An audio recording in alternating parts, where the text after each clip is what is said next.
Mr. Coriel will expand on this, but in relation to the adjacent structure, what's the height of the sign and the size of the sign related to the adjacent structure? I'm referring to the 7-Eleven. 7-Eleven? Yes.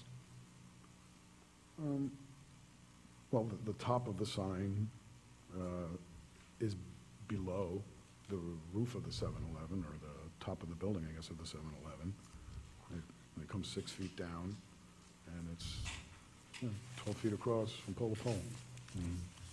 And the angle is perpendicular to the street? It is perpendicular to the street, yes, which gives it exposure to driving traffic. Mr. Chairman, if I may interrupt. Do you have any photographs showing your existing signs? Or? Yeah, Bob Coriel has a bunch of those. And when that sign was there, and then the sign box that you're intending to reinstall, what is in your estimation, the impact on the residences that are in that area? I honestly don't think it will have that much of an impact. I mean, it's not a outdoor lit site. There aren't any exposed bulbs. It's going to be just a cool fluorescent bulbs inside the sign. It's going to be a simple white face. Since it's perpendicular, I think it'll shine on the parking lot itself, but I cannot really see it shining much further than that. Now, I know you've had an opportunity to speak to some of the residents and representatives of the Civic Association. Based upon your discussions with them, you've agreed. What did you come to agreement with respect to the timing of the sign? They voiced some concerns, and really, let me just first say that I've been on this property for a long time. I've been in Union for a long time. I'm very respectful, and I can definitely understand their concerns. And, you know, I own a restaurant. I want it to look appealing. I want it to look maintained. Their concern was that the light at 1, 2 o'clock in the morning might be too bright, you know, shining on their houses. So I told them that, you know, my restaurant basically closes at 11 o'clock at night is when the kitchen closes, and soon thereafter that I would, you know, be aware that they're there, and I would, you know, turn the back light off.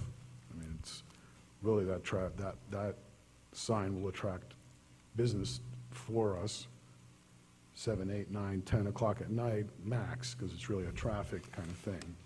I think if I were to get the car in front, I think that would suffice for signage for, you know. And based upon your discussions with them, and I know they're here this evening, that alleviated their concerns? Yes, I believe it did. Okay. Right. Well, at this time, I have no further questions of Mr. Montez. Are there any board members with questions? What are the hours of your restaurant, Mr. Montez? I'm open from 3 to 11, Wednesday through Sunday. Friday open at 11:30 for lunch. 3 to 11, Wednesday through Sunday. Actually, Sunday I close at 9. So, And what was the other one? I'm sorry. Friday is the day I open for lunch. I open at 11:30. So you're not open Monday or Tuesday? Correct. Family days. Mm-hmm. Those are family days. How many miles on your Cadillac? 700, I was curious. I had to ask the question. 68,000. Oh, it's not much. I live close. Any other board questions? Are there any members of the public that would like to question Mr. Montez on testimony he has given? Stay up. Yes, thank you, Joe. I'd like to call upon Thank Robert Coriel.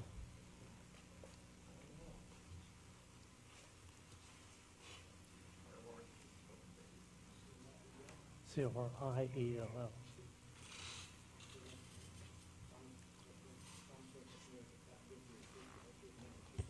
I do.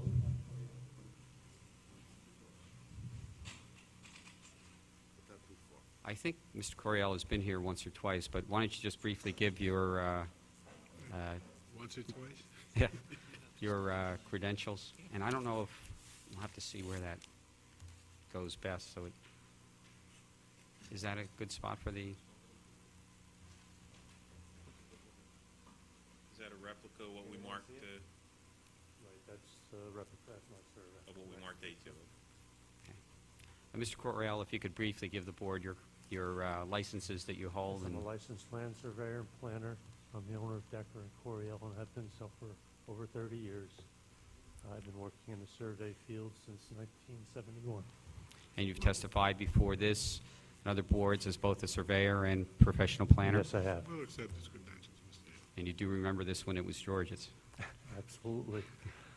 He had a few hot dogs there. All right. Mr. Correal, if you could, Counsel, I believe you do not have to mark this as an exhibit because it's part of the package, but just give the board an overview of the site location, focusing on the exhibit that you have mounted. The property runs from Morris Avenue to Elmwood Avenue with 100-foot frontages on each side. It's relatively unique to the area. There's 3 other lots in that area that come through all the way through the block, and only the 3. There's an existing sign on Morris Avenue side, and it almost abuts on to the 7-Eleven. I have some pictures. The 2 signposts that were discussed are here and here, 12 foot between them, and held a 12-foot box. And the proposed location of the Cadillac is in front of the building, midway between the corner of the building and the door. Proposed to be a foot off the building. That'll put it about 3 foot, a little over 3 foot from the property line, and about 15 feet from the curb line. Oh, you can't hear? Oh, sure. Take the microphone out of the stand and hold it. There you go. The Cadillac itself, centered midway, the door's about here, centered midway between, be a foot off the building, 3 feet to the property line. It's about 12 foot to the curb, so there's about 15 feet between the curb and the Cadillac. It's all sidewalk, so there's plenty of room for pedestrians to get in and out, which was what I believe was one of the questions. Worst case scenario, from the corner of the building to the corner of the car where it's located, there's about 27 feet down the curb line for visibility. Real case, when the car is sitting out here, you're going to be able to see almost to Coldwell Avenue.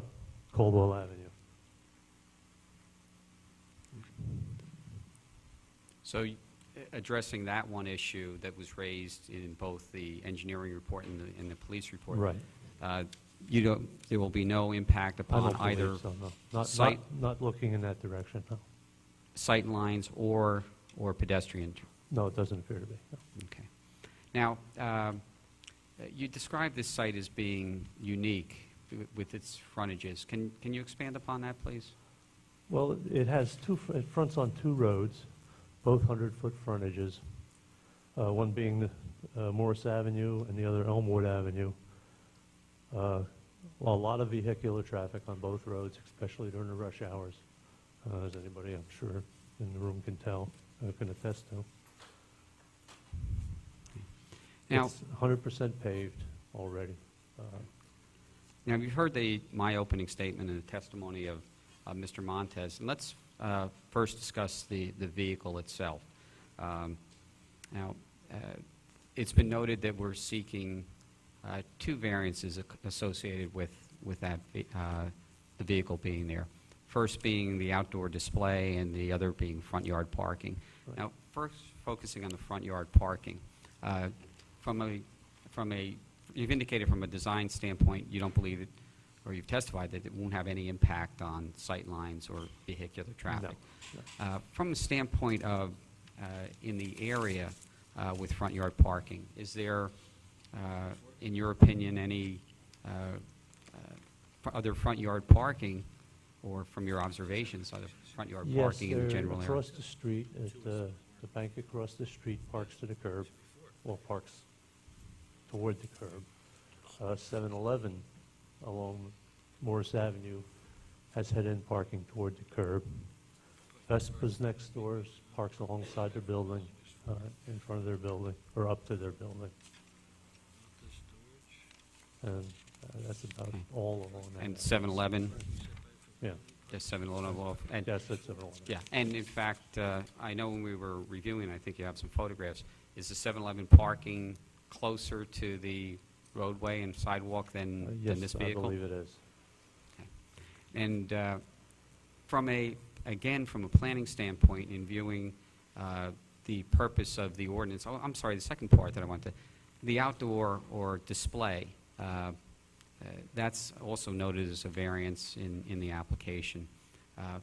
Based upon your knowledge, both as a planner and hearing the testimony, what's your opinion of having a vehicle of this nature as a display in this area based upon the ordinances? Actually, I think it looks pretty good. It was the first thing I saw to know the restaurant was open. We have,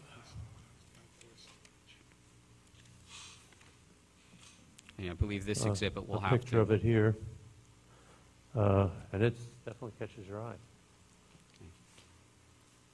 Now, why don't we have that, I believe, Council, we are up to That'll be, A6. yes, A6. Okay, Bob, I if you, just was looking, Mr. Hill, because I just was trying to keep track of the variances, and you referenced two as to the vehicle display, and I don't know if I'm reading off Mr. Hatter's report, and maybe he's covered it, and maybe it's just not two, but I see maybe four. well, I meant the two general areas Okay, he of was variance. addressing two of the variances. Yeah, two generally. The Okay. one I just meaning, wanted to be clear that I one was the front yard parking, and I think that incorporates distance from the building and the like. Right. Right.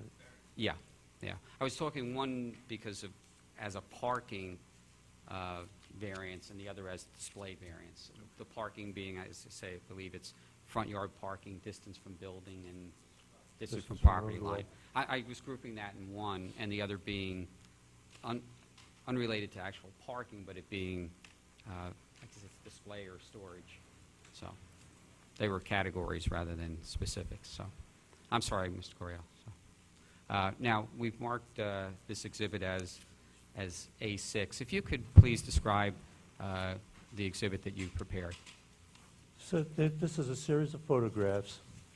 I had hung a 12-by-6 tarp between the two poles at the height the sign would be, to give a general idea of what it would look like from various positions. One on the corner of Savitt, one in the middle of the Elmwood block, one on the corner of Louisa, the one across the street between the first two residential properties, and then one on Elmwood and one on Morris Avenue up at the corners. It's probably kind of hard to see from there. Well, if you And could take the board through each of the photographs, and then we can pass the board around. Right. The first photograph is from the corner of Savitt and Elmwood. The sign is nearly perpendicular at that point. And as you say, as you can, you'll be able to see, it's almost totally below the roof line of the 7-Eleven. The next picture, in the middle of the block at Elmwood, the sign is almost completely into the 7-Eleven and below the street line. The third one from the corner of Louise is into the building, below the roof line of 7-Eleven, and I did a zoom on it to get you a little better idea of how it looks from there. The next one's across the street. It's on the street side of the 7-Eleven, but below the roof line. And again, a zoomed one in, so I give you a little better look on it. From Elmwood, on the Elmwood Road Avenue side, it's below the roof line of the 7-Eleven and comes off to 12 feet off, and it's almost even to it.